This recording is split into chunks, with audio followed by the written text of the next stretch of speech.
बिस्मिल्लाहिर्रहमानिर्रहीम। अस्सलाम वालेकुम। घर और घरदारी आज आपके लिए देसी मुर्ग और देसी सूप सर्दियों की बेहतरीन सौगात लेकर हाज़िर हैं। देसी मुर्ग का सूप घर में कमज़ोर और बुज़ुर्ग लोगों के लिए बेहतरीन तोहफ़ा है। तो आइए काम स्टार्ट करते हैं। ये तकरीबन ½ kg देसी मुर्ग ले लिया है और ये साथ ले लिया है लहसुन। लहसुन इसमें लाजमी जाएगा, लहसुन और प्याज ये 2 चीज़ें लाजमी हैं। बाकी आप कुछ स्लिप कर सकते हैं और कुछ इजाफी डाल भी सकते हैं। जैसे है बंद गोभी डाल सकते हैं आप, फूल गोभी डाल सकते हैं आप, इसमें गाजर डाल सकते हैं।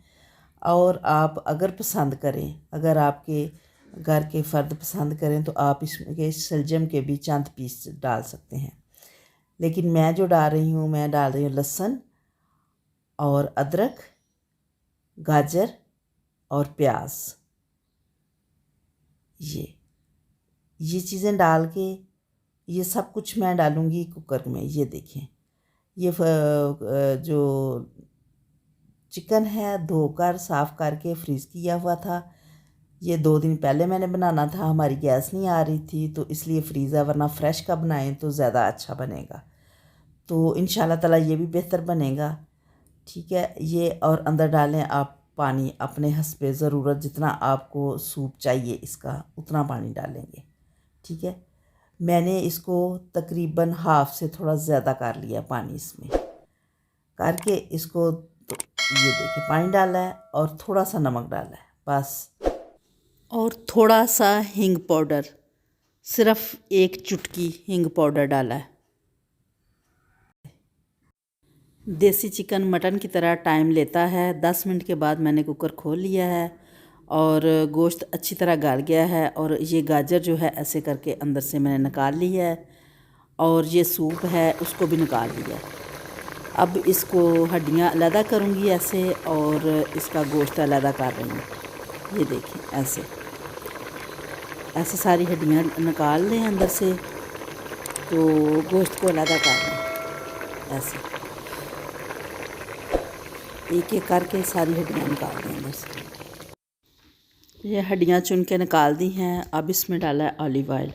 ऑलिव ऑयल डालना ज़रूरी है, सिर्फ 3 टेबल स्पून जो है ना ऑलिव ऑयल लिया है और वो डाल के इसको भूनना ज़रूरी है, वरना हल्की सी जो इसकी स्मेल होती है अपनी वो आती रहेगी सूप से। भूनते हुए इसमें अच्छी तरह चम्मच चलाएँ ताकि ये सारी बोटी जो है ना रेशा रेशा अलग अलग हो जाए।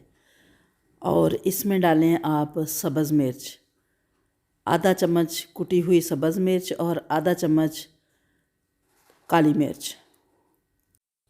अब ये गोश्त भुन चुका है। अब अगला स्टेप देखते हैं। ये अगला स्टेप है, आप दलिया लें। ये दलिया लिया है हमने, जौ का दलिया, ओट्स, और इनको ऐसे ड्राई रोस्ट कर लें। किसी पैन में डाल के तो इनको ड्राई रोस्ट करें ऐसे। ऑयल बिल्कुल नहीं डालना। तो अगर आप ऑयल पसंद करते हैं, आपके घर में कोई हार्ट का पेशेंट नहीं है तो आप ऑयल डाल लें, नहीं तो ऑयल ना डालें। ऑयल ना डालेंगे तो ज़्यादा अच्छे रोस्ट होंगे और सूप का टेस्ट ज़्यादा अच्छा बनेगा। इनको इनको रोस्ट करना है, ड्राई रोस्ट करके इसको गोश्त के अंदर मिक्स कर देना है और मिक्स करके इसको थोड़ी देर के लिए भूनना है। 5-7 मिनट इनको गोश्त को और ये ओट्स को इनको भूनें। उसके बाद ये जो हमने यखनी निकाल के रखी है, जो पहले गोश्त की निकाल ली थी यखनी अलहदा से, वो डाल दें इसके अंदर। ये जो आप यखनी डाल रहे हैं, ये इसमें जो यखनी डालनी है वही इसकी असल जान है और ये वही सूप का जायका बनाएगी। अदरक जो है वो भी साबुत डाला था, अदरक भी निकाल दिया है और गाजर भी निकाल दिया है। लहसुन और प्याज अंदर ही मैंने मैश कर दिया है और अब इसको खूब पकाना है। इतना पकाना है कि ये थोड़ा सा थिक हो जाए। इस तरह की सर्दी हो और धुंध पड़ी हो और बारिश हो रही हो और मज़ेदार सा देसी मुर्ग का सूप हो, वो जो दूसरा बनाते हैं वो सूप, वो कोई ताकत वाला नहीं होता। ये तो सही एक ताकत वाला और गर्म और हमारे बूढ़ों और बुज़ुर्गों के लिए बेहतरीन है।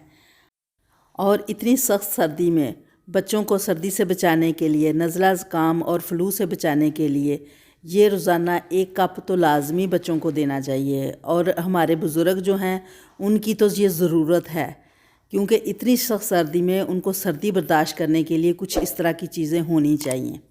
और हमें दें इजाज़त, फिर किसी नई रेसिपी के साथ मुलाकात होगी। अल्लाह हाफिज़, फ़ी अमानिल्लाह।